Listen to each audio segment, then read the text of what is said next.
Good day to you. My name is Maria Kondzielska and this is Poland Daily Culture. And we are trying to ask and answer the questions about identity, immigration, and different cultures and how you find yourself in another culture. Because with us is Nadia Issa, a photographer, educator, but also a visual artist. Again, thank you very much for showing up here. Thanks for having me. And we were talking about the fact that you managed to take part in this wonderful project in 2011 to take pictures of Syrian refugees in Sweden and be able to see how they transfer and change to a different culture. And you were able also to do all of those things because you apparently speak Arabic. Well, how did it happen that you speak Arabic? It's just like we lived with my parents for a while in United Arab Emirates, and I went to school there. It was for 7 years or something. 7 years, Yeah. so it's a lot of time. A lot of time, and I was a kid, so I was like kind of picking on languages pretty easily. So you had no other option. Yeah. No, I was just like thrown there, and they were like, just go to the school and understand what they're saying, so. Wow, that's tough. And about writing, I can, yeah. You can write as Yeah. well. Oh, that's crazy. So you were able actually to speak Arabic, to speak to them, to understand. So so you were able also to get closer to their stories. And what sort of impression you had? Because this was the beginning of the war in Syria, which we know ended up awfully for Syria and the destruction of their country, and in a sort of destruction of the society, which fled to so many countries altogether, and right now, at least Syria live in poverty. So what were those people thinking? What were hopes, what were fears of them, and what actually shocked you, for example? I think they were like obviously traumatized because it wasn't their choice to leave their country. They just had to kind of save their life. But one story that absolutely like totally shocked me is I took a picture of a woman that was like pretty old, like 80, 90 years old. And she was just like sitting there, super sad. She kind of like risked her life to get to Sweden because, as we all know, the journey is very dangerous and requires a lot of funds, and basically you can lose your life at any stage of that journey. And then she said, I asked some people after a while, where's that woman?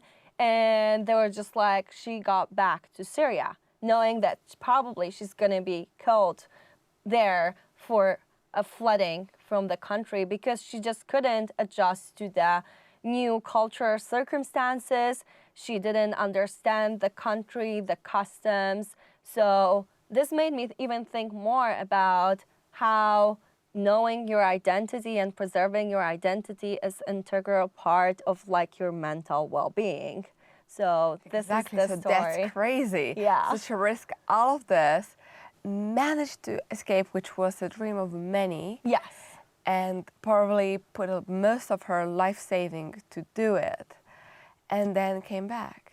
Yeah, it was crazy. It little like blew my mind. So what was the biggest obstacle for them to sort of go through in Sweden? What was, in your opinion at least? Well, I think the temperature, the weather there, because they're used to like in Syria, a lot of like the weather is great, it's very warm. The Arabic customs is like going out after the dark, which is kind of logical because that's how they function during that weather. And then they ended up being in Sweden, where you have no sunlight for almost like half of the day or a whole day, and it's super cold. So they had to like totally change their daily schedule.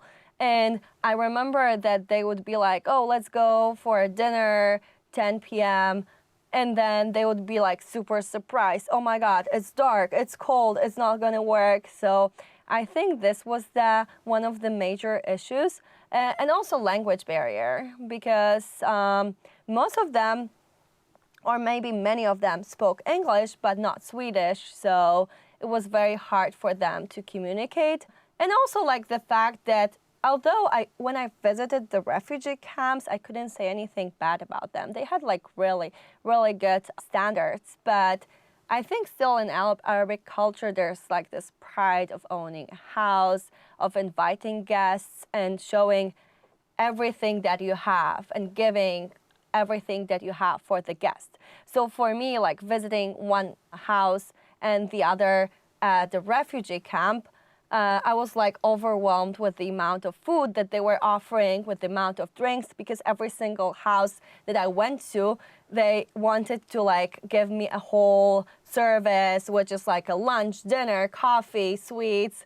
So at least to Yeah. meet the Yeah. standards which they had back at home. Yeah, exactly. Well, that's fascinating and also very moving. And well, congratulations for all the courage to do it, because a lot of people were afraid and you just took a plane and went there to Yeah, see I was what's crazy going when I was younger, so I was doing a lot of crazy things. Remember my first trip to Sweden? We will talk more Okay. about it in the next episode, but to all of you, the viewers of Poland Daily, it is a beautiful example of courage, which we, of course, all of you encourage to do, because as you can see, breaking the barriers can lead you to something amazing. So thank you very much for watching this show and stay with us for another episode.